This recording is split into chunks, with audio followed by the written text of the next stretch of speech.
Yes, sir, you are audible. Okay. Okay. So let's start. So yesterday we discussed diode equation, which is nothing but IX or I diode, I forward uh, current through a diode, is nothing but I saturation into exponential model. We are talking exponential V voltage positive biasing across the diode voltage divided by a delta factor in the V thermal voltage minus 1, right? So this was the model which we discussed yesterday. So based on this model, we can say there is diode current ID and diode voltage VD. So we will have an exponential in the forward direction, exponential um, graph, right? So that is based on this V diode, right? Because as light increase in VD only, we'll get a very heavy current in the forward direction, right? So even you can see even VD is few 2 or 3 volt. You can see it is very high value. Exponential value is very high. Why? Because this denominator is VT.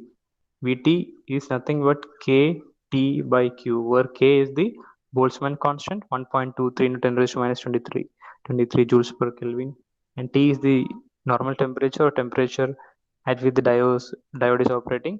Q is the charge, 1.6 into 10 raised to minus 19 coulomb. So if we put all this value, we'll get VT is nothing but 26 millivolt. So you can see the VT, which is in the denominator of the exponential function, is very less, right? So the VD, whatever small increase in the VD, will cause a huge rise in the current. Okay, and this eta is ideality factor. It's depends upon the material, what kind of material you're using. The diode is the diode made of silicon or a germanium. So we have seen for silicon, eta is equal to 2, and for germanium, ideality factor equal to 1. So as the name suggests, it determines whether your diode is actually following an ideal curve or a non-ideal curve. So here, if eta equal to 1, it is current is much heavier, much larger current, because exponential function is doubled. And if eta equal to 2, it is half, the function is half. So you can say in silicon eta is equal to 2, in germanium eta is equal to 1. So yesterday we have discussed something about band gap, so maybe I will touch upon that thing.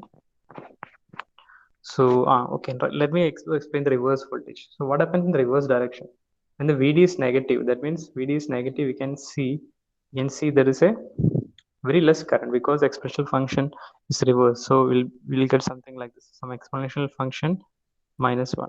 So as the value of here the exponential function, the value of the star increases. That means we can see this value is the whole value is going to reduce. This value is going to reduce into very less, 10 to 0. So we'll get what? ID equal to minus is, minus is. So this current is called reverse saturation current. So this is minus is, so very reverse saturation current. Okay. So and when VD is 0, exponential function you can say is 0, so it becomes 1. So 1 minus 1 equal to 0. So ID becomes 0. So that is the center point. Okay.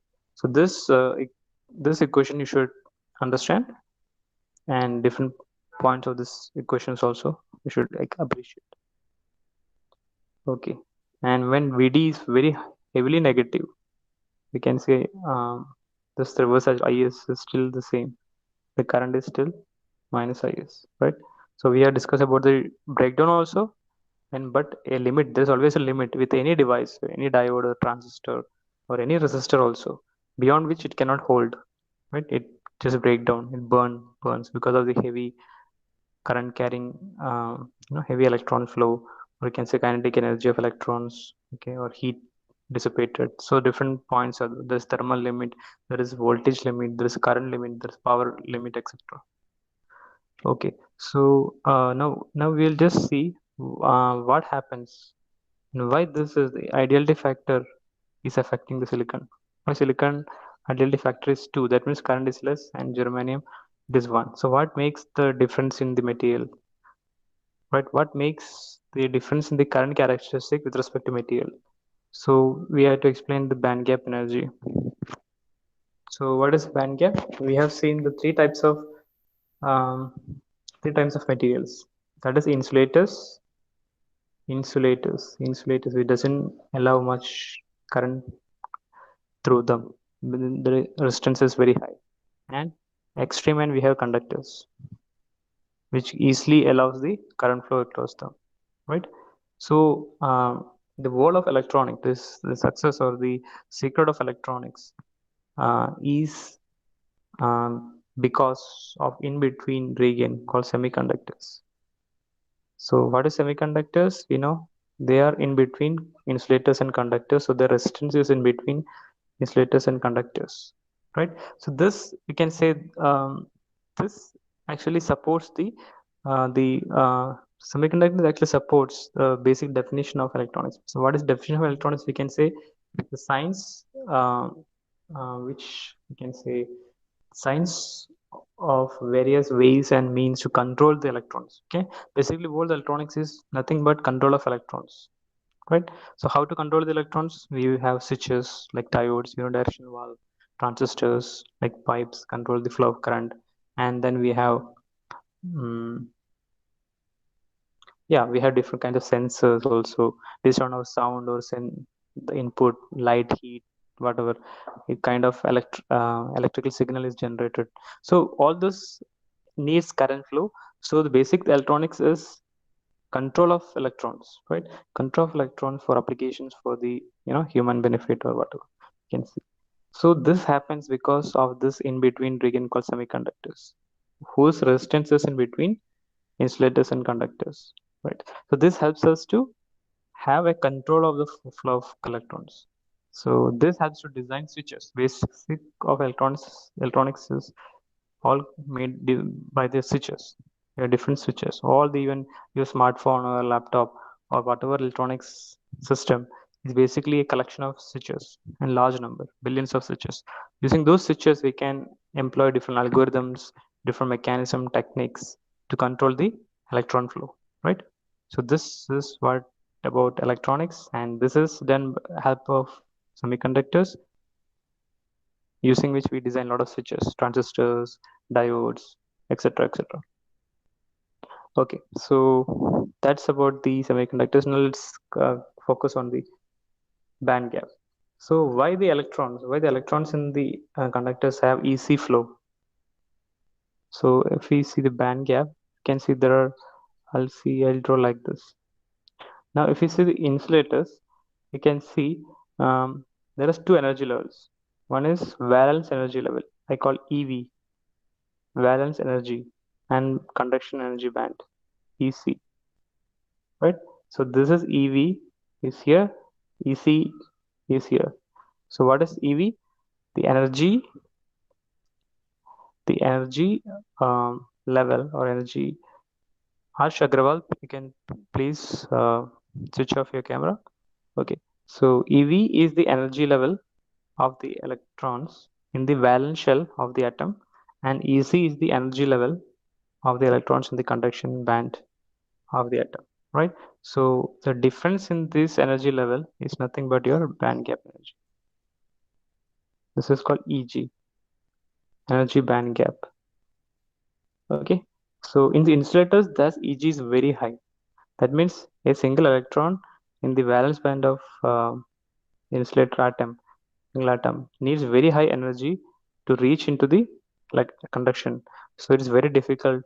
So it means a lot of energy needs to be given. What kind of energy? It can be thermal energy, it can be light energy, or any other energy. Okay, kinetic, basically kinetic energy.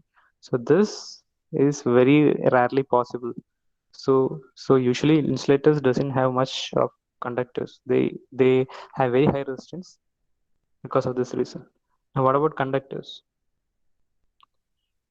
Now conductors, if I draw the same thing, you can see in conductors the EV is pretty high, and valence band. The difference between valence and conduction band is somewhat they are very close, or they are like mutually overlapping each other. It's very close. That means the band gap is EG is very less, right? EG is very less. That means An electron in the valence band doesn't need much energy to go to the conduction band. So you can easily flow from one region to another region. That is why conductors are considered as sea of electrons. There are a lot of conductivity is possible because less energy. Even room temperature, there are a lot of electrons going to from valence to conduction and conduction to valence. So there is a lot of free flow of electrons. So its control is practically very difficult, right? So sea of electron, definitely it can conduct. So resistance is practically zero. Now, but the semiconductors are in between state where there is a difference. There is a difference, significant difference of energy level of electrons in valence and conduction band, and still, so this makes us a bit, a bit easy to control the electrons. So whichever group of electron we need to make it conduct, we can give some kind of energy. It can be voltage, potential energy, thermal energy, light energy, and we can give sufficient energy for an electron in the valence band to jump into the conduction band. So this control is much better here. Okay, so this graph on the y-axis here is the energy level, where I show EV, valence energy band, and conduction energy band. So EG, the difference between these energy band is the energy band gap. Okay, so this makes for a human controller, the engineer, the designer, to design circuits or devices utilizing the property of semiconductors, so that I can control how much current flow I require by proper voltage, proper thermal or proper excitations, thermal or photon, light excitation, whatever. Okay, so mm, this is about the band gap energy. So, and just I'll just also want to mention about the doping also. Just so silicon, as you know, I'll just go very fast. You can, I think you already learned everything. Silicon has a 4 electrons in the outermost shell, right? 2, 3, 4. So this silicon will form a covalent bond with another silicon atom nearby, right? Which also has 4 electrons in 4 directions. 2, 3, 4. And the silicon atom here also. The silicon. So what happens? Because of this bonding, the silicon on the center will get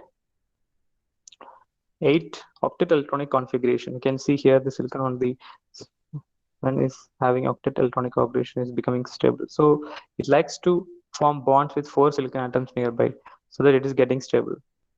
Okay. So as such, silicon is a semiconductor material. So it doesn't really have any free electrons to conduct. So the question always comes then how we are going to make silicon conduct. We don't have any free electrons. All the electrons are in bands in all the silicon atom you can see here, right? So all the silicon, they are also having bond with some other nearby silicon atom. And this silicon atom will be the silicon atom here, this another silicon, this two will be having bond, this two will be having bond. So like this. So basically all the silicon are actually tied up for bonding. Okay, so what makes it conduct? So if you want the silicon to conduct some electron, we need to give high voltage or very high voltage or very high thermal, because it doesn't have any free electrons. So what we'll do? So we will bombard or we will collide silicon with some materials which has excess electrons, like it has 5 outermost electrons, right? Silicon has only 4 outermost electrons, so it makes bondage with the 4 silicon atoms, 1, 2, 3, 4. So if we collide silicon, with an element which has a 5 outermost electrons, so and that in a proper number, it has to be fully controlled collision. The bombardment has to be fully controlled. The density, how much of your impurity is going to hit the silicon atom, has to be very well controlled. For example, we'll take some impurity and it hits one of the silicon. So for example, it hits the middle silicon. For example, we'll take an example of boron. Boron is like p-type material. Let's take a n-type material. So can you give me example of n-type material? N-type material. There are two types of doping, right? two type of this is n-type material and p-type material. N-type material we have excess electrons. So how can we make an n-type semiconductor material? Using the silicon, we bombard with what type of material? Those material or element which has outermost electrons equal to 5 pentavalent impurities. So can you give me example of pentavalent impurities?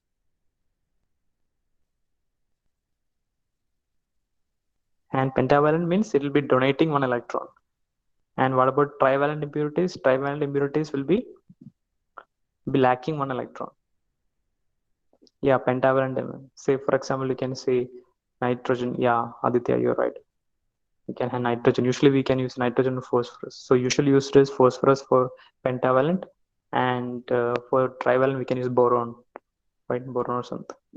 Okay, for example here, say if I use a phosphorus, so it just hits silicon and it's come to its position, but it has 5 electrons in its outermost shell. So one electron will be excess, right? So it has 1, 2, 3, 4, and one free electron. So this acts as a conducting material, current conducting material. Okay, so these kind of phosphorus atoms will be replacing silicon at different points of the silicon crystal, right? So based on the number of phosphorus atoms replacing silicon atoms, we can calculate the number of free electrons available in that silicon crystal. So this silicon crystal will be having excess of electron, not excess of electron in the sense we have, because phosphorus already have equal number of uh, protons in its nucleus, but this electron is not forming a bond, right? It's not the electron number is exactly equal to the proton, so this charge wise it is equal, but this electron is free. This is devoid of any covalent bond. That is the main thing. Okay, now this electron is free to move about. That's it, right? So each of the phosphorus will be donating one electron which is free to move.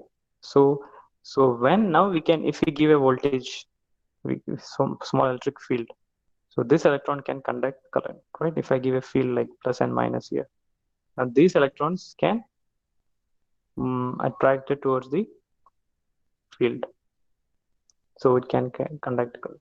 Now if we don't have phosphorus, suppose instead of phosphorus, if I use a boron have only 3 electrons in outermost shell. So what happens if I have boron will be replacing silicon, and there will be one vacancy available. So this vacancy of electron, which doesn't have the opportunity to form a bond with the nearby silicon atom, will act as a absence of electron, which is nothing but absence of negative charge, nothing but a positive charge. It acts as a positive charge. Although electrically it is neutral, you should remember these things are electrically neutral because the nucleus of boron atom still have only equal number of electrons, equal number of protons as the electrons in its outermost shell. But because it is not able to form a bond with a nearby silicon atom, there's always a vacancy of electron remaining. What is vacancy of electron? The only idea to remember is that when some nearby electron is going to pass through it, this vacancy can attract that electron. It's called trapping. It can trap those electrons passing nearby. So it acts as a vacancy of negative charge. It's nothing but a positive charge, right? So that place electron can occupy. So that's it. That's called hole. This is called hole, right? So holes are, if there are more boron atoms in the silicon crystal, they have more number of holes. So how the hole moves?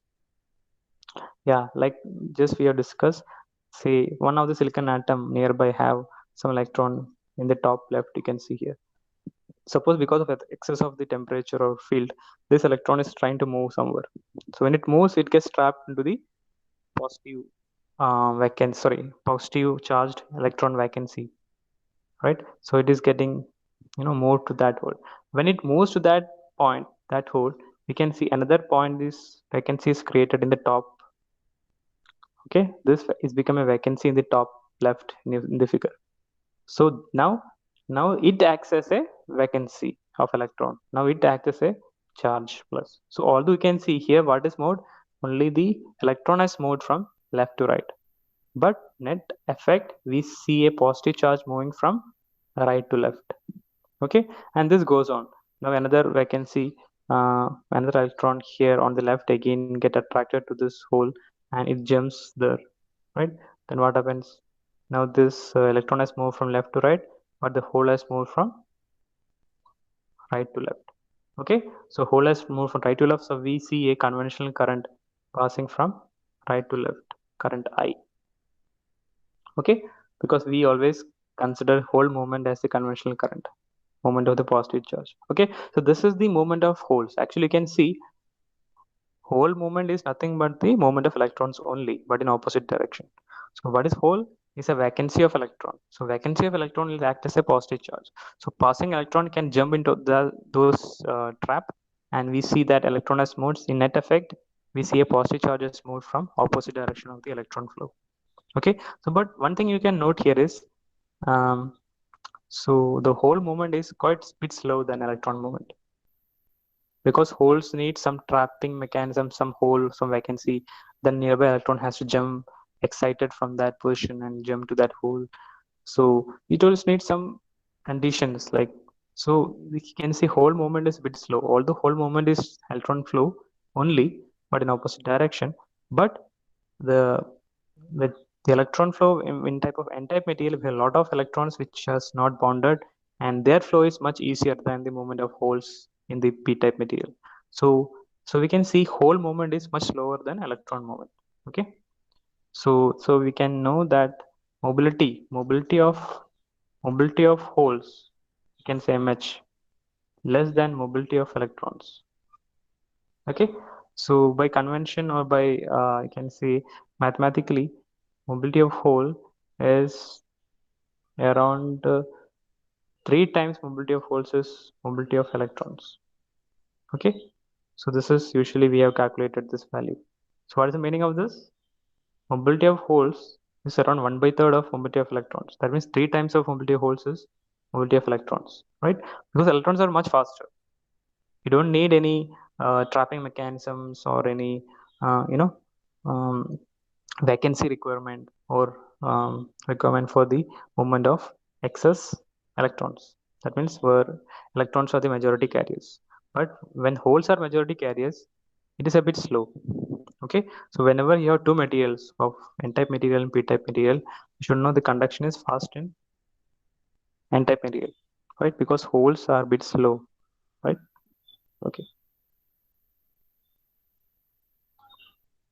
Okay, so that was something which we were planning to discuss. Another thing which we're planning to discuss is I was discussing about DP-DT switch and all those things. So I have a diode here. So now you need to give some. Um, so I need to measure the current across it. So I connect a ammeter, and I need to measure the voltage across the whole thing. So I connect a voltmeter. Now I need to give different values of the negative current and positive, so negative and positive voltage. So yesterday we had just shown like this. Is shown like this variable voltage, right? But in practicality this can work if you have an um, electronic regulated supply. There may be options which can give a negative voltage also, but as an electronics engineer you should know what is happening, because all these positive supplies, all the voltage supplies or batteries you buy, you can say it is always a positive thing. You can say this is plus 1.5 volt battery, 8 or 9 volt battery, plus minus, right?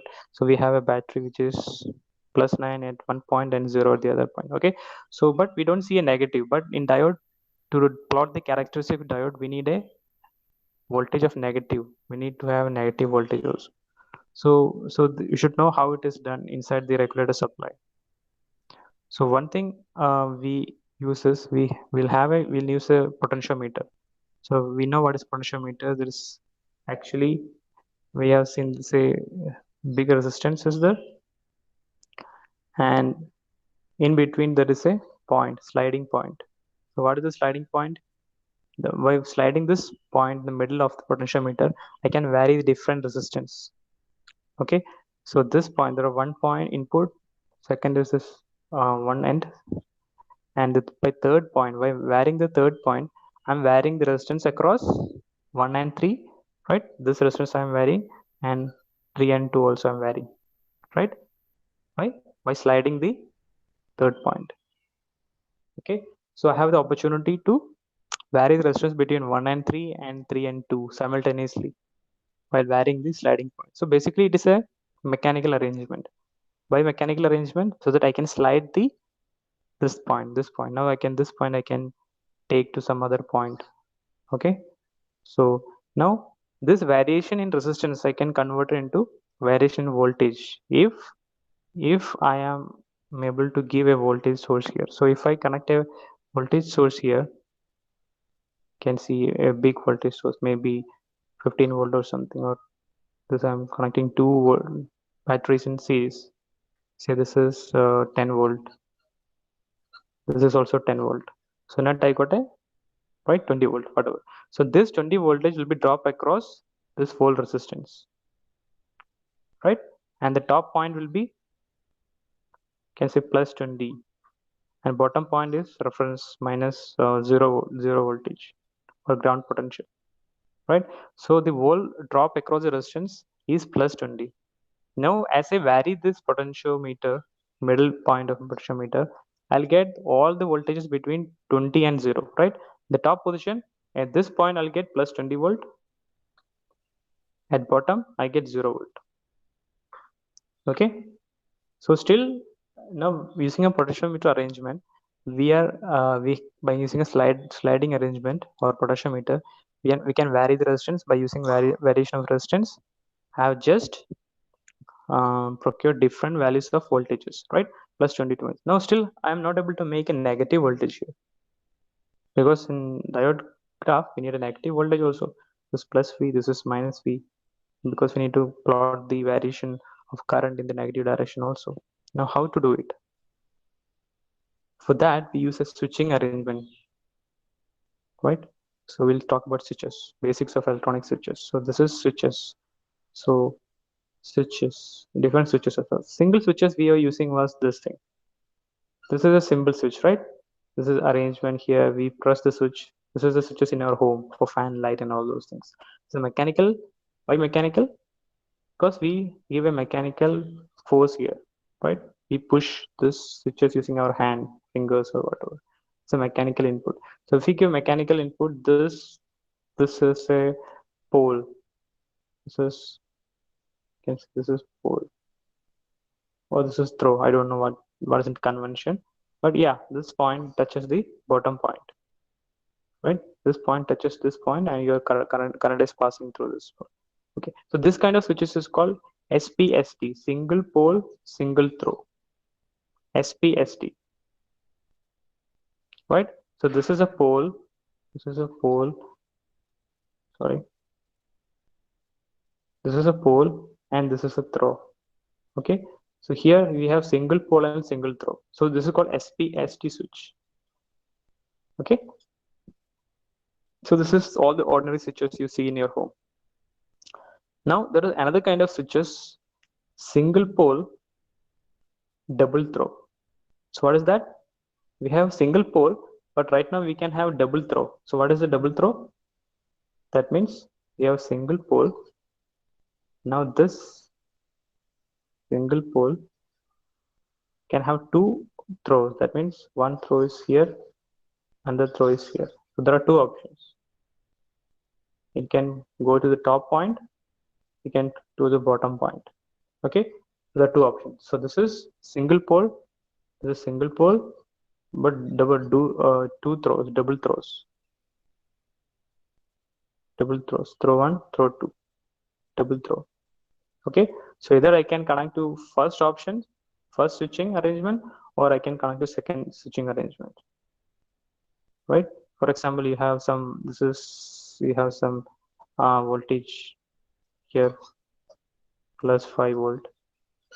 Okay, and you have this can be gone to some light. This is a light, and this is a fan. Okay, so what this means, in first option you can on the light, in second option you can on the fan, but there's no option where both light and fan are off, right? So this is the option where one supply voltage is given to either one or two, or one or 2 points, either one of the 2 points, right? So this is called SPDT. single pole double throw, right? Now let's see uh, DPDT. So what is DPDT? It's a single pole double throw. What if DPDT means double pole double throw, right? So we have two poles in the double DPDT switches. So let's see what is DPDT switches. So here we have double throw. That means this is two poles, double pole. This is two poles are the both are going in tandem or parallelly, and we have two throws also, right? One is this option. Okay, this is one option. Another option is this two are another options. Okay, so you can either go to this two guys or it can go to these two guys. Okay, so this is called DPDT, double pole double throw. DP double pole double throw. This is two throws and it can connect it to one. For example, I'll just write here. Can connect it to 3 4 or 3 dash 4 dash 3 dash 4 dash, right? So there will be handle arrangement. There will be a handle kind of arrangement where you push the switches. This is kind of handle arrangement where you can push this to either 3 4 or 3 dash 4 dash, right? Either this or this. Okay, you can see there are switches. You can see a lot of factories and all those things, right? DPDT, double pole double throw. So these switches, if you go to market to buy switches, they'll ask what is the specification. Is it double pole double throw, SPST, DPDT, all those things. And also the cost also depends upon the how much current they are allowed to flow, allowed to pass through it. Okay, so these are some of the points regarding switches. So this you just remember DPDT switches. Now I'm coming to DPDT switches. Okay, so we have 2 points, two poles are there. This can be connected to either 3 4, that means it can connect to here, or it can connect to 3 dash 4 dash, right? Entirely two different circuits I can. Okay, so here if I have a 5 volt here, right? I can even give the 5 volt to cross 3 4, or I can give 5 volt across 3 dash 4 dash. Okay, so it is easy. There are 4 poles at one connection, and there are two throws also waiting. Okay, so this is the DPD2 switches. Now in the diode arrangement, we know we need to reverse the voltage from positive to negative. So what we will do?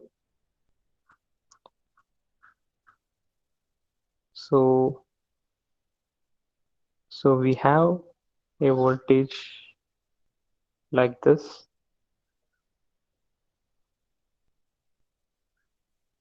So this is plus 10 volt.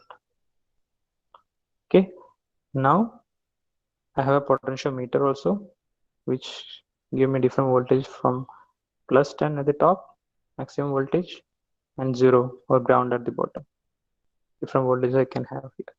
Now this different voltages, I can connect this to a DPD2 switch. This is one point of the switch. This is another point of the switch. So one point of the switch is giving you what?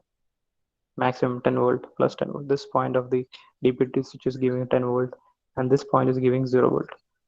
Right now I want to connect this 10 volt and 0 volt to a diode circuit, but I want to have the reverse biasing also across the diode. Not only positive voltage and negative voltage also. Okay, so what I'll do, I have 2 points, right? So I have some points like, it's a DPD switches. So one option is I have this is option 3, 3 and 4, throw 3 and 4. Another option is 3 dash and 4 dash. I think you can understand what I'm trying to draw. Either this can be connected to 3 and 4, or it can be connected to 3 dash and 4 dash here using a mechanical arrangement. Okay, now let's see what is going to happen. Now that means my 10 volt can be across 3 and 4, for my 10 volt can across 3 dash. This is, you can write this as 3 dash and 4 dash. This is 3 dash and 4 dash. Now how I connect the 3 and 4 and 3 dash and 4 dash decides with how what my diode is going to get positive or negative voltage. So if I want to experiment in the forward bias state, I'll be using 3 and 4, right? So what I'll be connecting the 3 and 4, right? Across I'll get 10 volt, right? This 10 volt voltage I'm getting, I can easily give across my diode. So this is the positive biasing of my diode. Ready? And definitely don't forget the series resistance also. It's very important also. Okay, with all those ammeter and voltmeter arrangement, now I can vary my potentiometer, right? Vary my potentiometer to get all those positive biasing of the diode. Okay, now what happens now in next configuration? If I need to give the DPDT switches to 3 dash and 4 dash, I should be able to give a reverse bias to my diode. So what I'll do, now you can see very carefully, what I'll do is I'll just opposite this positive polarity. I will connect to the 0.4, okay, and this where I need negative bias, I'll connect to the 3 dash. Now what happens? Now I change my I push my DPDT switch. Right now you can see, now next configuration my push my DPDT switches, it will be like this. This 10 volt will be coming across 3, 0 volt coming across 4.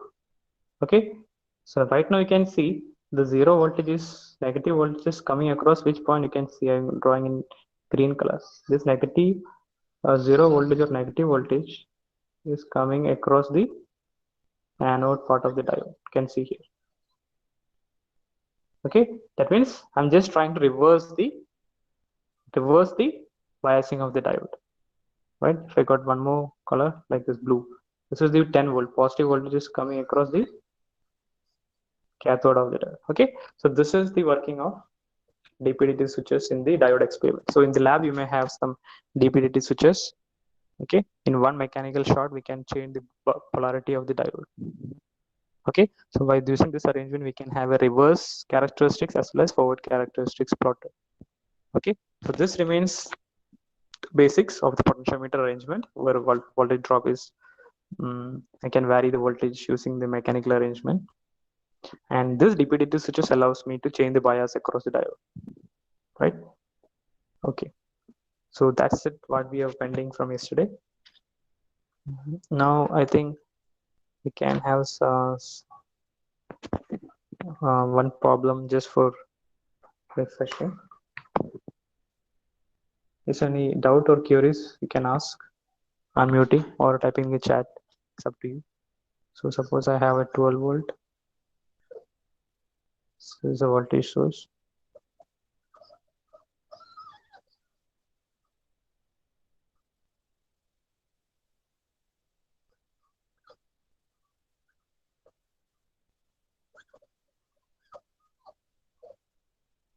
So this is say 12 ohm. This is 6 ohm. This is 2 ohm. So the question is determine the current to the 1 ohm resistance. Determine the current to the 1 ohm resistance. Find the current.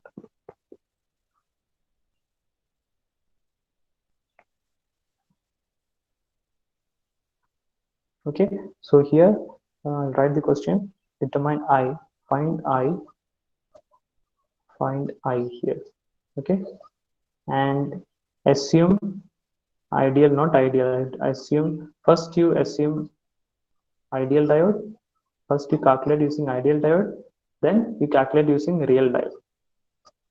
Same current value you should calculate using ideal and real value in two cases. Okay, so there are two questions. First part you assume ideal diode and calculate I. Second you assume real diode and calculate I. When you always talk of real diode, there's always a question: which diode you are calculating? Is it the silicon diode or the germanium diode? So here they specified the real diode. Assume silicon, right? Because there is a drop is different for silicon. For silicon, the diode drop is 0.7, and germanium, the diode drop is 0.3. So most of the questions will be silicon diode, but you should remember voltage drop across positive voltage drop across the silicon diode is higher and germanium diode is lower. Okay, but here it is given silicon drop. You should remember 0.7 volt, 0.7. Okay, so the question can be like this also. You're given a circuit and you have to find a current through it, and assuming it is an ideal diode first, then you should do the same using a real diode. In the real diode itself, there are 2 points, 2 parts. One you assume a silicon diode, then you assume a germanium diode, where drop is 0.3 volt, where voltage drop is 0.3. So where is the drop coming from? The drop is coming from the resistance. In ideal case, there is no resistance, but in real case, there is a resistance because of the PN junction, depletion region, resistance to charge flow, etc. Okay, so there's a voltage drop in the real case. Okay, so let's do in the first. If you have tried ideal, you can see that the ideal case, the 6 ohm and 2 ohm resistance are in parallel. So your net resistance is here. The net resistance, the circuit will be like this. Where voltage source and 2 resistance in parallel. Okay, I think some students have already done this question. So this is the net. This is 12 ohm. This is 6 and 2, right? So you can see 6 and 2 are parallel. So 6 into 2, parallel resistance 6 into 2 by 6 plus 2. That is the net resistance I can uh, represent is a single resistance. That is 6 into 2. That is 12 by 8. 12 by 8 ohm. So this, okay, in one way, yeah, I need to find the current, right? Yeah, so I need to get the equivalent. So these are the two resistances in series. So these two resistances in series will add up to net resistance in series will be R series is 12, 1 plus 1 by 8, because 12 is common. So 1 plus 1 by 8. So 2 equal to 12 into 9 by 8. Okay, 12 into 9 by 8. So it will be how much will be the series resistance? So this is 3 equal to RS equal to 3 by 2 into 9. Right, this is the resistance. Okay, so what will be the current? Current will be voltage divided by resistance. V 12 divided by voltage divided by resistance. This is 3 into 9 by 2. 2 becomes in the top. So what is the current? So if I cancel these things, 3 times, 4 times, so 8 by 9. I'm getting current 8 by 9. Anyone getting the same answer? 8 by 9. I'm getting 8 by 9 ampere. Am I correct? Anyone is getting the same answer? Or no one is trying only? Okay, so I got current 8 by 9. Now to calculate how much I is passing through 2 ohm resistance. Anyone is getting or any okay, someone is getting 0.67. That means my answer may not be right. Okay, so now I have to calculate the current through the 2 ohm resistance. So the 8 by 9 is coming in this whole circuit, 8 by 9 ampere. Now it has to be divided across these 2 points. This I and this is I dash. So I need to calculate I. So I is nothing but total current passing is 8 by 9 into opposite resistance. So opposite resistance is 6. 6 divided by 6 plus 2. Okay, yeah, now I'm getting fine. 6 divided by 6 plus 2. So 6 plus 2, 8 and 8 cancel. So 6 by 9. That is, 2 by 3. 0.67 ampere. Yeah, now I'm getting your answer, Nigel. Pratika, everyone is getting the right answer. Fine. For ideal case, my current is 0.67 ampere. Okay, now let's calculate for the real case. There are two real case, silicon and germanium. So the only thing is, in a real case, I have to take into account a voltage drop of 0.7 across this diode.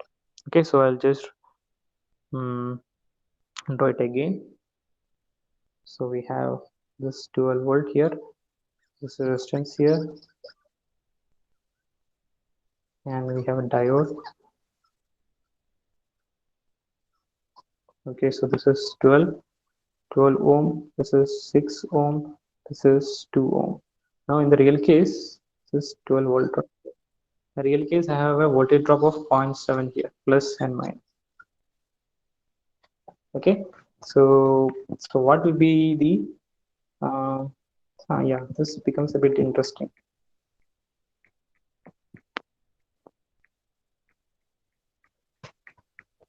Okay, so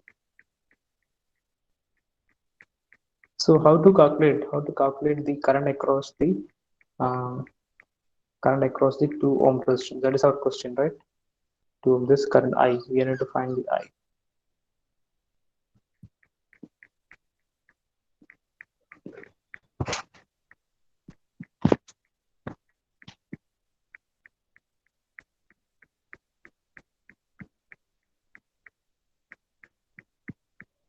Okay, I think we have to use a Thevenin's theorem here, I think.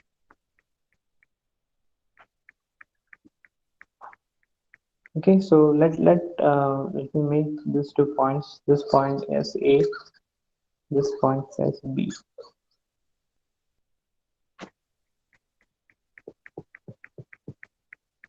Now we need to find Thevenin voltage across this two VAB. We need to find VAB. That will be a good way of doing. I think you are aware of the Thevenin theorem, right?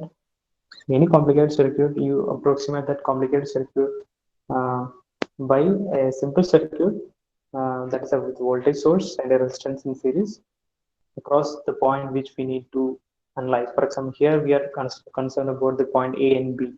So the whole complicated circuit, whatever, we assume the whole complicated circuit as a voltage source and a simple resistance in series. That makes our things much easier. Okay, so if you use a I think if you use a Thevenin's theorem here, so the net thing the net simplified circuit will get a circuit like this. I will be working like this: a voltage source and series resistance and the point of concern, that is A and B, right? Where we have a diode and a resistance. Okay, so we need to find what? We need to find this voltage source and this current, sorry, this resistance value. Then it is very easy for us to calculate the current across this point I.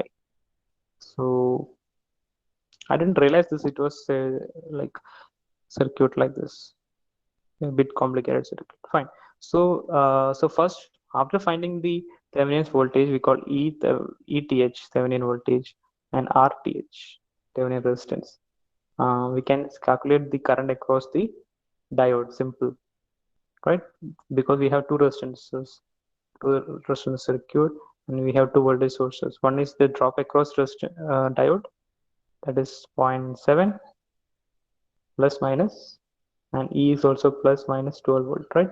So we have two voltage source across this, so current is equal to ETH minus diode drop, that is 0.7, divided by R Thevenin plus the resistance series to this diode, that is 2. Okay, this is in the case of silicon. This is in the case of silicon.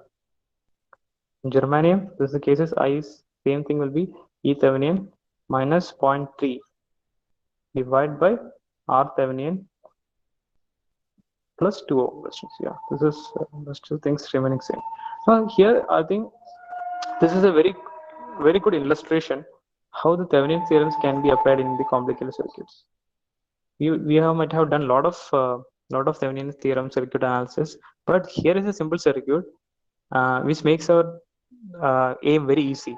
We have multiple diodes. We have silicon diode, germanium diodes, which have different drops, and one circuit, complicated circuit, which is circled in a yellow color. So if I have a simplified circuit for this yellow part, that is a simple voltage source and a series resistance.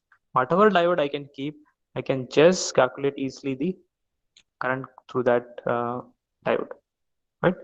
We don't need to calculate again. So if we keep, I make a new diode, a new composition material with different resistance and different properties, different voltage drops. If I as soon as far as I have the Thevenin equivalent circuit of this yellow part, I can easily calculate the current. Okay, I think you can try this, and we will discuss this next class. So you can just do this as a homework. So we'll give one more circuit so that you can try this. You can try.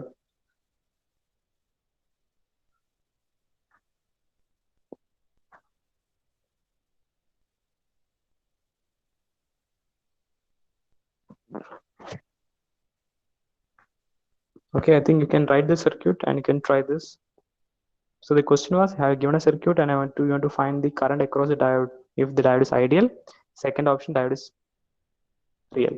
And within real, there are two options. The silicon diode, this is a germanium diode. Silicon diode has a 0.7 drop, germanium has a 0.3 drop. Okay. So, and if you have drawn this, you can just draw one more circuit. Let me save this. So this we'll discuss next class. So you can draw one more circuit and stop it. The same question, and give one more circuit. You can draw the circuit.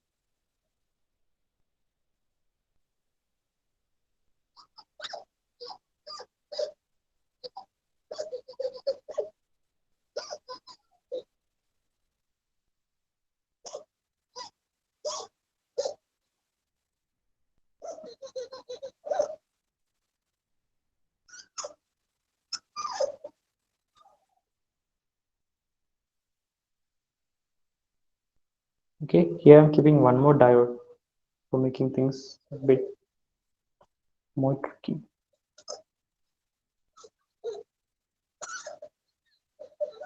Okay, so this is voltage is 12 volt. This is 2 kilo ohm. This is also 2 kilo ohm. This is also 2 kilo ohm. Okay, these are diode D1, D2, and D3. Okay, so the question I'm giving you is to find the current across the diodes. This is I1 and this is I2. So this is the current across D1 is I1, current across D2 is I2. Okay, and first you have to consider as ideal diode, and second is you have to consider as a real diode. And in real also there are two questions. First is silicon diode, germanium diode. Silicon diode, this drop is 0.7, germanium is 0.3. Okay, so you can try this question also and try this. This kind of questions come in uh, gate and competitive exam also. So I think, okay, one more resistance value are not given.